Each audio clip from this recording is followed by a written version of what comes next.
Hi, my name is Mary Maddock. I'm a junior. I'm a communication major with a minor in sociology, and after college, I want to be a wedding planner. So, for my hero story, I'm going to tell the story of how I was a hero in my personal life to my grandmother specifically. Um, when I was much younger, probably when I was like 5 or 6, my grandmother was diagnosed with diabetes. Um, it's been a really big struggle for her. She has to do the insulin shots all the time, and it's pretty not good. Um, More recently, since I left for college, she kind of got a little bit more upset, I guess you could say, and she started gaining more weight, and it became a huge problem with her diabetes. So when I was at home last summer, I started helping my grandmother work out, and she absolutely hated it. And I didn't really make her do that much, but she hated it.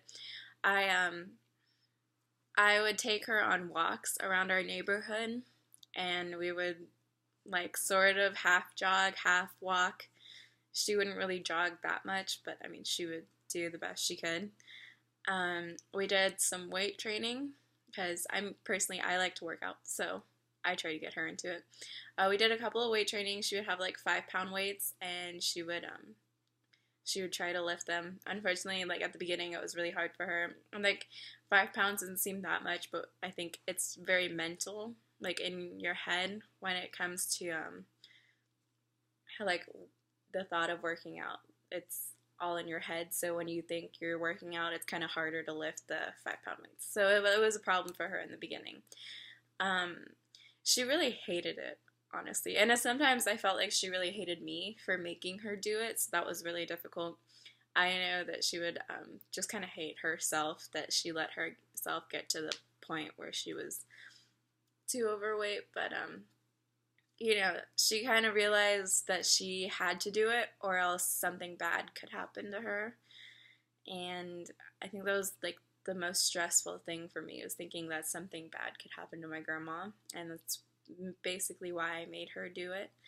Um, After about a month of me being home, she kind of started getting more used to it, and the walks weren't as hard. She wasn't as out of breath. Um, she was really understanding more in the middle, like we started in June, so in the middle of July is when she started like understanding that she had to do this and that she really needed it, and that she would be so much better off if she would just do it now instead of waiting till it got too late. So once she started realizing that she was getting better, she was a lot happier. She was definitely not as angry at me, and she would wake me up in the morning to go on walks. Sometimes, not all the time, because usually I had to wake her up, but she would come into my room and be like, "Let's go on our walk. Come on, get ready." And some days I wanted to sleep, so it wasn't always fun, but it was good to know that she was excited to go.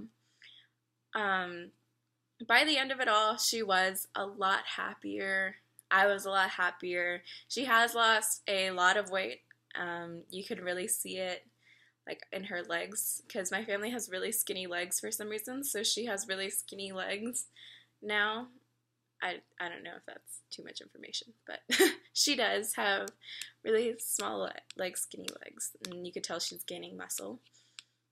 Um, but in conclusion from this class, I definitely, of course, my first goal is to make a good grade. Um, the second would be to learn how to professionally persuade people. I think that's important. Wanting to be a wedding planner, I have to persuade brides to let me plan their wedding and pay me. So, and the last one would be to understand all the different perspectives on all the various topics, because I think from a sociology perspective, it's interesting to see how someone interprets something that I might have interpreted differently. So that'll be exciting. So I look forward to seeing all y'all's videos. Bye.